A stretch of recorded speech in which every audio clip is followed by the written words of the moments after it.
Always സ്റ്റുഡൻറ്റിൻ്റെ പുതിയൊരു ക്ലാസ്സിലേക്ക് എല്ലാവർക്കും സ്വാഗതം. ഇന്നത്തെ ക്ലാസ്സിൽ 2024 സെപ്റ്റംബർ 18 തീയതിയിലെ കറണ്ട് അഫയേഴ്സ് ആണ് നമ്മൾ നോക്കാനായിട്ട് പോകുന്നത്.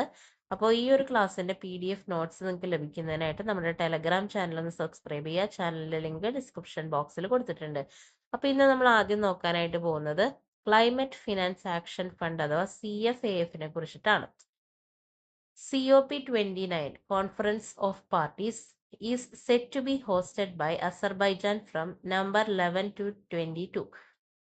അതായത് അസർബൈജാനിലെ ബാക്കുവിൽ 2024 കോൺഫറൻസ് ഓഫ് പാർട്ടീസ് അഥവാ COP29 നടക്കാൻ പോവാണ് നവംബർ 11 മുതൽ 22 വരെ.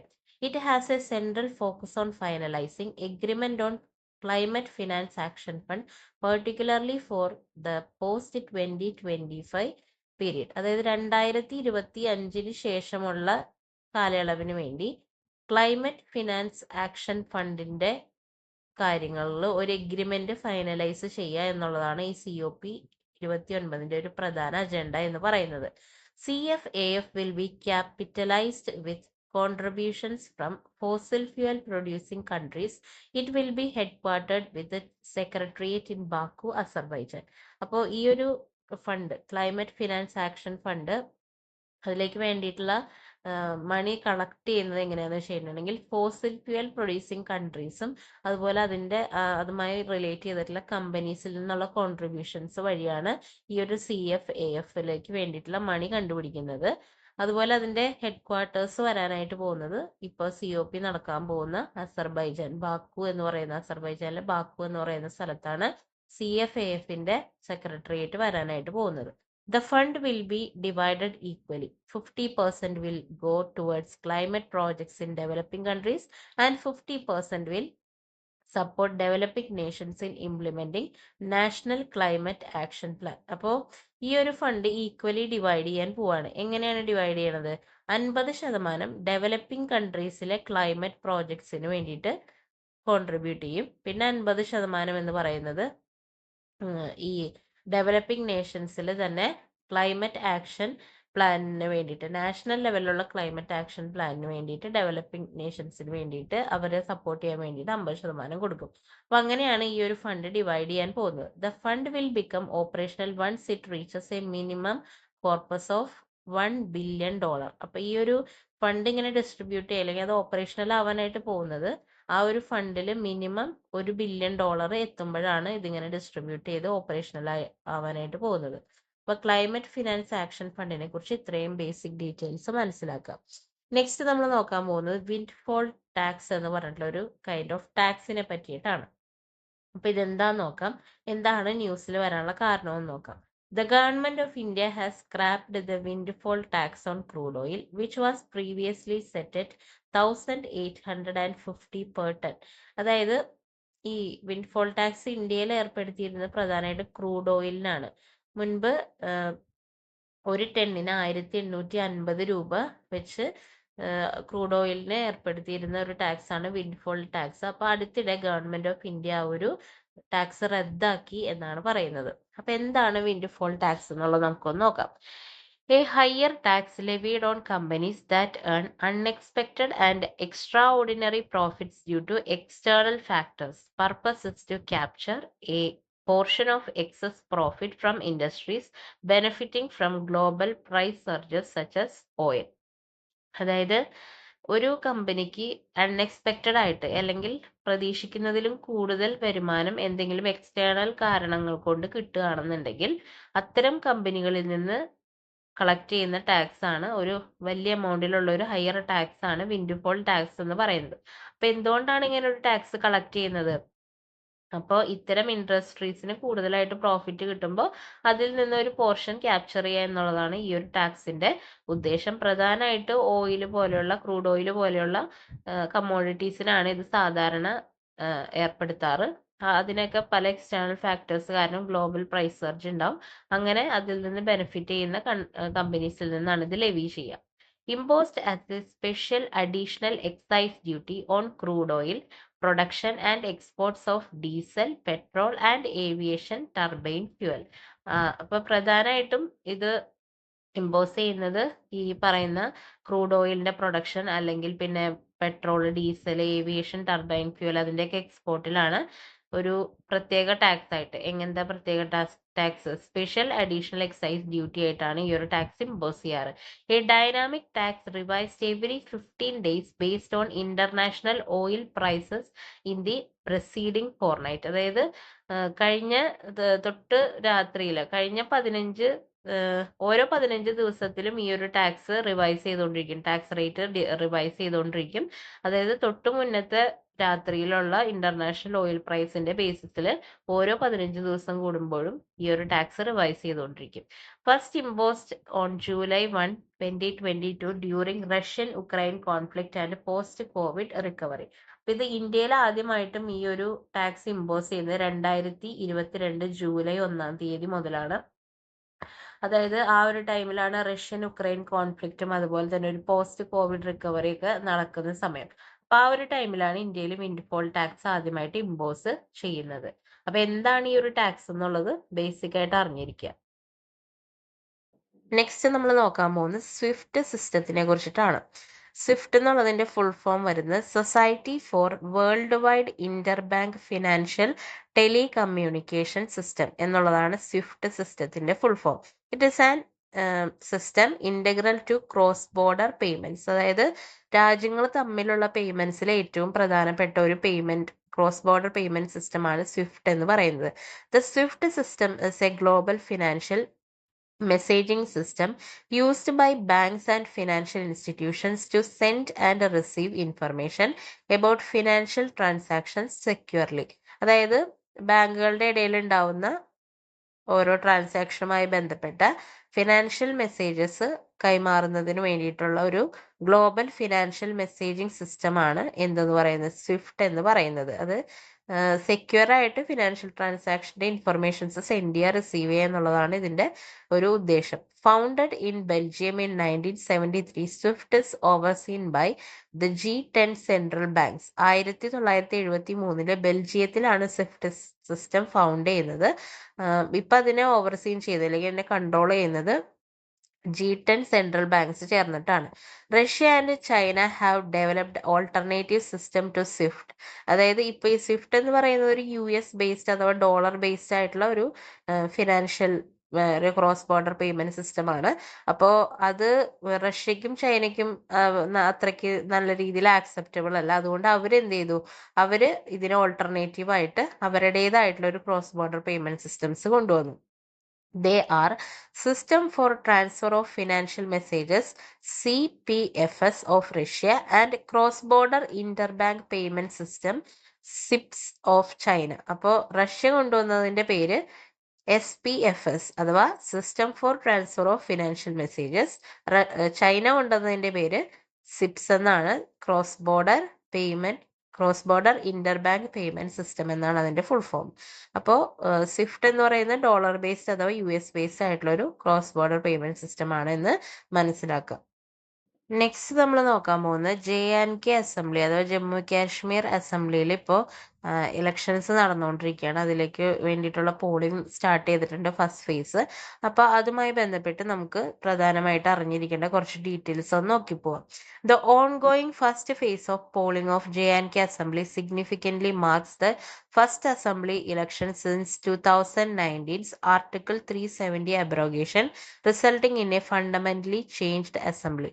അതായത് 2019 ജമ്മു കാശ്മീരിൽ ആർട്ടിക്കിൾ 370 റദ്ദാക്കിയതിനു ശേഷം നടക്കുന്ന ഏറ്റവും ആദ്യത്തെ അസംബ്ലി ഇലക്ഷൻസ് ആണ്. അപ്പൊ അതിന് ഫസ്റ്റ് ഫേസ് നടന്നുകൊണ്ടിരിക്കുകയാണ്. അപ്പോൾ അതുകൊണ്ട് തന്നെ ആ ഒരു 2019 ശേഷം നടക്കുന്ന ഒരു അസംബ്ലി ഇലക്ഷൻ എന്നുള്ളത് കൊണ്ട് തന്നെ അതിന് അതിൻ്റെതായിട്ടുള്ള സിഗ്നിഫിക്കൻസ് ഉണ്ട്. The JNK reorganisation act 2019 downgraded Jammu Kashmir from a state to UT with a legislature while Ladakh become a UT without legislature. ഇപ്പൊ 2019 ജമ്മു കാശ്മീർ റീഓർഗനൈസേഷൻ ആക്ട് പ്രകാരം ജമ്മു കാശ്മീർ എന്ന് പറയുന്ന ഒരു സംസ്ഥാനം എന്താക്കി മാറ്റി? ഒരു യൂണിയൻ ടെറിട്ടറി ആക്കി മാറ്റി. അത് ലെജിസ്ലേച്ചറോട് കൂടിയ ഒരു യൂണിയൻ ടെറിട്ടറി ആയിട്ടാണ് ജമ്മു കാശ്മീർ മാറ്റിയത്. അതോടൊപ്പം തന്നെ അവിടെ പുതിയൊരു യൂണിയൻ ടെറിട്ടറിയും വന്നു, ലഡാക്ക് എന്ന പേരിൽ. അപ്പൊ ലഡാക്ക് എന്ന് പറയുന്നതും ഒരു യൂണിയൻ ടെറിട്ടറി ആയിട്ട് നിലവിൽ വന്നു. പക്ഷെ അതിൽ എന്തില്ല, ലെജിസ്ലേച്ചർ ഇല്ലാതെയാണ് കൊണ്ടുവന്നത്. The special status granted under article 370 was removed, extending Indian constitution and laws to Jammu Kashmir in their entirety. അതായത് ഈ ഒരു റീഓർഗനൈസേഷൻ ആക്ട് 370 എന്ന് പറഞ്ഞ ആർട്ടിക്കിള് പൂർണ്ണമായിട്ടും റദ്ദാക്കി. അതില് ആ ആർട്ടിക്കിൾ വഴി ജമ്മു കാശ്മീരിന് സ്പെഷ്യൽ സ്റ്റാറ്റസ് കൊടുത്തൊക്കെ റിമൂവ് ചെയ്തു. അതുപോലെ തന്നെ ഇന്ത്യൻ കോൺസ്റ്റിറ്റ്യൂഷനിൽ വരുന്ന നിയമങ്ങൾ ഈ ഒരു ജമ്മു കാശ്മീരിന്റെ മൊത്തം ഏരിയയിൽ ബാധകമാക്കുകയും ചെയ്തു ഈ ഒരു reorganisation act. The J&K Legislative Assembly can make laws on subjects in state list except for public order and police, which are under the Lieutenant Governor's jurisdiction. അപ്പോൾ ഈ JNK ലെജിസ്ലേറ്റീവ് അസംബ്ലിക്ക് എന്തൊക്കെ കാര്യങ്ങളിൽ ലോസ് മേക്ക് ചെയ്യാനുള്ള അധികാരമുണ്ട്? State ലിസ്റ്റിലുള്ള, നമ്മുടെ കോൺസ്റ്റിറ്റ്യൂഷനിൽ state ലിസ്റ്റിലുള്ള സബ്ജക്റ്റുകളിലൊക്കെ loss make ചെയ്യാം, except public order and police. ആ രണ്ട് കാര്യങ്ങളിൽ, അത് സ്റ്റേറ്റ് ലിസ്റ്റിൽ തന്നെ വരുന്ന സബ്ജക്റ്റുകളാണ് പബ്ലിക് ഓർഡറും പോലീസും. അപ്പൊ ആ രണ്ട് വിഷയങ്ങളിൽ ഒഴികെയുള്ള എല്ലാ വിഷയങ്ങളിലും, സ്റ്റേറ്റ് ലിസ്റ്റിലുള്ള എല്ലാ വിഷയങ്ങളിലും JNK ലെജിസ്ലേറ്റീവ് അസംബ്ലിക്ക് എന്ത് ചെയ്യാം, ലോസ് മേക്ക് ചെയ്യാം. ഈ പബ്ലിക് ഓർഡർ ആൻഡ് പോലീസിന്റെ കേസിൽ ലോസ് മേക്ക് ചെയ്യാനുള്ള അധികാരം ലെഫ്റ്റനന്റ് ഗവർണറുടെ ജൂറിസ്ഡിക്ഷനിൽ വരുന്നതാണ്. It can also legislate on subjects in concurrent list provided the laws are not repugnant to central legislation. അപ്പൊ അതുപോലെ തന്നെ കൺകറന്റ് ലിസ്റ്റിലുള്ള സബ്ജക്റ്റിലും JNK ലെജിസ്ലേറ്റീവ് അസംബ്ലിക്ക് ലോസ് മേക്ക് ചെയ്യാം. അത് സെൻട്രൽ ലോസിനെ ഓവർറൺ ചെയ്യാത്ത രീതിയിൽ വേണം അവര് ലോസ് മേക്ക് ചെയ്യാൻ എന്നുള്ളതേ ഉള്ളൂ. Any financial bill or amendment in JNK require the prior recommendation of LG before being introduced in the assembly. അപ്പോൾ എന്തെങ്കിലും ഒരു ഫിനാൻഷ്യൽ ബില്ലോ അല്ലെങ്കിൽ ജമ്മു കാശ്മീരുമായി ബന്ധപ്പെട്ട എന്തെങ്കിലും ഒരു അമെൻമെന്റ് ബില്ലോ പാസ്സാക്കണോ അല്ലെങ്കിൽ ഇൻട്രൊഡ്യൂസ് ചെയ്യണമെങ്കിൽ, അസംബ്ലിയിൽ ഇൻട്രൊഡ്യൂസ് ചെയ്യണമെന്നുണ്ടെങ്കിൽ ആദ്യം തന്നെ അതിന് മുൻപ്, ഇൻട്രൊഡ്യൂസ് ചെയ്യുന്നതിന് മുൻപ് ലെഫ്റ്റനന്റ് ഗവർണറുടെ റെക്കമെൻഡേഷൻ ഉണ്ടായിരിക്കണം. അപ്പൊ prior recommendation of lieutenant governor ഉണ്ടെങ്കിലാണ് ഈ ഫിനാൻഷ്യൽ ബില്ലോ അല്ലെങ്കിൽ അമെൻമെന്റുമായി ബന്ധപ്പെട്ടുള്ള കാര്യങ്ങൾ അസംബ്ലിയിൽ ഇൻട്രൊഡ്യൂസ് ചെയ്യാൻ പറ്റുള്ളൂ. This ensure that significant financial decisions are under the control of central government. അപ്പൊ അത് എന്തിനാണ് അങ്ങനെ ഒരു പ്രൊവിഷൻ കൊണ്ടുവന്നിരിക്കുന്നത്? ഈ ജമ്മു കാശ്മീരുമായി ബന്ധപ്പെട്ട എല്ലാ ഫിനാൻഷ്യൽ ഡിസിഷൻസും ആരുടെ കൺട്രോളിൽ കൊണ്ടുവരണം? സെൻട്രൽ ഗവൺമെന്റിന്റെ കൺട്രോളിൽ കൊണ്ടുവരണം എന്നൊരു ഉദ്ദേശത്തിലാണ് ഇങ്ങനെ ഒരു പ്രൊവിഷൻ വെച്ചിരിക്കുന്നത്. The LG has the authority to act independently on subjects outside the Assembly's purview, such as public order, police, bureaucracy, and anti-corruption bureau. അപ്പോൾ ലെഫ്റ്റനന്റ് ഗവർണർക്ക് ആ അസംബ്ലിയുടെ അധികാര പരിധിയിൽ നിന്ന് വിട്ടുകൊണ്ട് പല കാര്യങ്ങളിലും ഇൻഡിപെൻഡന്റ് ആയിട്ടുള്ള തീരുമാനങ്ങൾ എടുക്കാം. അതായത് public order, police, bureaucracy, anti corruption bureau, ഇതുമായി ബന്ധപ്പെട്ടൊക്കെ ലെഫ്റ്റനന്റ് ഗവർണർക്ക് അവരവരുടെ തന്നെയായിട്ടുള്ള അതോറിറ്റി ഉണ്ട്. അത് അസംബ്ലിയുമായി ബന്ധപ്പെട്ടല്ല നിൽക്കുന്നത്, അത് അവർക്ക് മാത്രമുള്ള independent അതോറിറ്റിയാണ്. The LG's decision on whether a subject falls under his discretion are final and cannot be challenged in court. അതായത് ഇപ്പോൾ ഒരു സബ്ജക്റ്റ് അദ്ദേഹത്തിന്റെ അണ്ടറിലാണ് എന്ന് ഒരു തീരുമാനം എടുക്കാൻ അത് അദ്ദേഹത്തിന്റെ ഡിസ്ക്രിപ്ഷനാണ്. അത് എവിടെയും ഒരു കോർട്ടിലും ചലഞ്ച് ചെയ്യാൻ പറ്റില്ല. This gives the LG significant control over the governance in the UT. അപ്പൊ അതുകൊണ്ട് തന്നെ യൂണിയൻ ടെറിട്ടറിയിൽ ഏറ്റവും പവർഫുൾ ആയിട്ടുള്ള ഒരു ഗവർണൻസ് കൺട്രോൾ ആരുടെ കയ്യിൽ തന്നെ ഇരിക്കും? ലെഫ്റ്റനന്റ് ഗവർണറുടെ കയ്യിൽ തന്നെ ഇരിക്കും. The LG has the power to appoint the Advocate General, law officers, and approve prosecutions, further enhancing his administrative role. അതുപോലെ തന്നെ LG ആണ് ഈ യൂണിയൻ ടെറിട്ടറിയിലെ അഡ്വക്കേറ്റ് ജനറലിനെയും ലോ ഓഫീസർമാരെയും അതുപോലെ തന്നെ വേറെ പ്രോസിക്യൂഷൻസിനെയൊക്കെ അപ്രൂവ് ചെയ്യുന്ന ഇദ്ദേഹമാണ്. അപ്പൊ അതുകൊണ്ട് തന്നെ അദ്ദേഹത്തിന് അഡ്മിനിസ്ട്രേറ്റീവ് റോളും വളരെ കൂടുതലാണ്. അപ്പൊ ഇത്രയാണ് JNK അസംബ്ലിനെ കുറിച്ച് നമുക്ക് പറയാനുള്ള ബേസിക് ഡീറ്റെയിൽസ്. നെക്സ്റ്റ് നമ്മൾ നോക്കാൻ പോകുന്നത് ബാറ്ററി വേസ്റ്റ് മാനേജ്മെന്റ് റൂൾസ് 2022 കുറിച്ചിട്ടാണ്. Introduced by Ministry of Environment, Forest and Climate Change to regulate the handling, collection and recycling of battery waste. അപ്പോൾ ഈ ഒരു റൂള് കൊണ്ടുവന്നിരിക്കുന്നത് ബാറ്ററി വേസ്റ്റ് കറക്റ്റ് ആയിട്ട് ഹാൻഡിൽ ചെയ്യുക, അതിനെ കളക്ട് ചെയ്യുക, റീസൈക്കിൾ ചെയ്യുക എന്നുള്ള ഉദ്ദേശത്തോടു കൂടി ministry of environment, forest and climate change കൊണ്ടുവന്നിരിക്കുന്ന റൂളാണ് battery waste management rules 2022. These rules emphasizes extended producer responsibility, making producers responsible for the life cycle of batteries, including post consumer waste. അപ്പോൾ ഈ ഒരു റൂളിൽ extended producer responsibility എന്ന് പറയുന്ന കാര്യം emphasise ചെയ്ത് പറയുന്നുണ്ട്. അതിന്റെ ഉദ്ദേശം എന്താണ് എക്സ്റ്റെൻഡഡ് പ്രൊഡ്യൂസർ റെസ്പോൺസിബിലിറ്റി? നമ്മൾ മുമ്പും പല വീഡിയോസിൽ പറഞ്ഞിട്ടുണ്ട്. അതായത് ഒരു മാനുഫാക്ചറിൽ അത് ഉണ്ടാക്കി കഴിഞ്ഞിട്ടുണ്ടെങ്കിൽ, പ്രൊഡ്യൂസർ അത് ഉണ്ടാക്കി കഴിഞ്ഞിട്ടുണ്ടെങ്കിൽ അവര് അത് ഫൈനലി അത് ഡിസ്പോസ് ചെയ്യുന്നത് വരെ അതിന് റെസ്പോൺസിബിൾ ആണ്. ആ പ്രൊഡ്യൂസർ അതിന് റെസ്പോൺസിബിൾ ആണ്. അത് കറക്റ്റായിട്ട് നല്ല രീതിയിൽ, അല്ലെങ്കിൽ ഏറ്റവും എൻവയോൺമെന്റിന് ഹാം ഒന്നും ഇല്ലാത്ത ഏറ്റവും നല്ല രീതിയിൽ അതിനെ ഡിസ്പോസ് ചെയ്യുക എന്നുള്ളത് പ്രൊഡ്യൂസറിന്റെ റെസ്പോൺസിബിലിറ്റി കൂടിയാണ് എന്നുള്ളതാണ് എക്സ്റ്റെൻഡഡ് പ്രൊഡ്യൂസർ റെസ്പോൺസിബിലിറ്റിയുടെ ഒരു മീനിങ് വരുന്നത്. അപ്പൊ ഇവിടെയും ആ ഒരു കാര്യം ബാധകമാണ്. ആ ഒരു എൻറ്റയർ ലൈഫ് സൈക്കിൾ ഓഫ് ബാറ്ററീസിൽ പ്രൊഡ്യൂസർ റെസ്പോൺസിബിൾ ആണ്. അത് കൺസ്യൂമറിന്റെ കയ്യിലെത്തി കൺസ്യൂമർ അത് വേസ്റ്റ് ആയിട്ട് മാറ്റി കഴിഞ്ഞാലും അതുവരെയുള്ള സ്റ്റേജിൽ അത് പ്രൊഡ്യൂസറുടെ റെസ്പോൺസിബിലിറ്റി ആണ് കറക്റ്റായിട്ട് ഡിസ്പോസ് ചെയ്യാന്നുള്ളത്. Ministry of Environment, Forest and Climate Change has introduced strict environmental compensation guidelines to enforce compliance with BWM rules 2022. അപ്പോൾ ഈ ഒരു റൂളുമായി ബന്ധപ്പെട്ട് സ്ട്രിക്റ്റ് ആയിട്ടുള്ള, അല്ലെങ്കിൽ കറക്റ്റായിട്ട് നല്ല രീതിയിൽ അത് എൻഫോഴ്സ് ചെയ്യാനായിട്ട് ശ്രമിക്കുന്നുണ്ട്. ഹൈ കോമ്പൻസേഷൻസ് ഒക്കെയാണ് ഇതിൽ, സ്ട്രിക്റ്റ് ആയിട്ടുള്ള കോമ്പൻസേഷൻസ് ഒക്കെയാണ് ഇതിൽ ഇൻട്രൊഡ്യൂസ് ചെയ്തിരിക്കുന്നത്. Issued by central pollution control board, the guidelines penalize battery producers for failing to meet recycling targets under EPR rules with a differentiated cost based on battery types. Example, rupees 2,400 per kilogram for lithium batteries. അപ്പോൾ ഈ ഒരു കാര്യങ്ങളൊക്കെ issue ചെയ്യുന്നത് central pollution control ബോർഡാണ്. അപ്പോൾ കറക്റ്റായിട്ട് recycle ചെയ്തില്ലെങ്കിൽ പ്രൊഡ്യൂസേഴ്സിന് അതിനെ പീനലൈസ് ചെയ്യും. അതിനുവേണ്ടിയുള്ള ഗൈഡ് ലൈൻസ് ഒക്കെ പുറത്തിറങ്ങിയിട്ടുണ്ട്.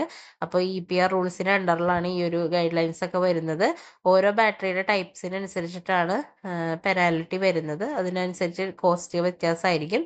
ഇപ്പോൾ ലിത്തിയം ബാറ്ററി 1 കിലോഗ്രാം, അതായത് 1 കിലോഗ്രാമിന് 2,400 രൂപ വെച്ചിട്ടൊക്കെയാണ് ലിഥിയം ബാറ്ററിയിൽ പെനാൽറ്റി വരുന്നത്. അപ്പോൾ അതിന്റെ വെയിറ്റിനനുസരിച്ച് പെനാൽറ്റി കൂടും, പ്രൊഡ്യൂസർക്കുള്ള പെനാൽറ്റി കൂടും. അപ്പോൾ ബാറ്ററി വേസ്റ്റ് മാനേജ്മെന്റ് റൂൾസ് 2022 കുറിച്ച് ഇത്രയും കാര്യങ്ങൾ ബേസിക് ആയിട്ട് നോട്ട് ചെയ്യുക. ഇത്രയാണ് നമ്മൾ ഇന്നത്തെ ക്ലാസ്സിൽ കവർ ചെയ്യുന്ന കാര്യങ്ങൾ. ഈ ഒരു സെഷൻ നിങ്ങൾക്ക് ഹെൽപ്ഫുൾ ആയെന്ന് കരുതുന്നു. അടുത്ത വീഡിയോ ആയിട്ട് കാണുന്നവരെ എല്ലാവർക്കും താങ്ക്സ് ഫോർ വാച്ചിങ്.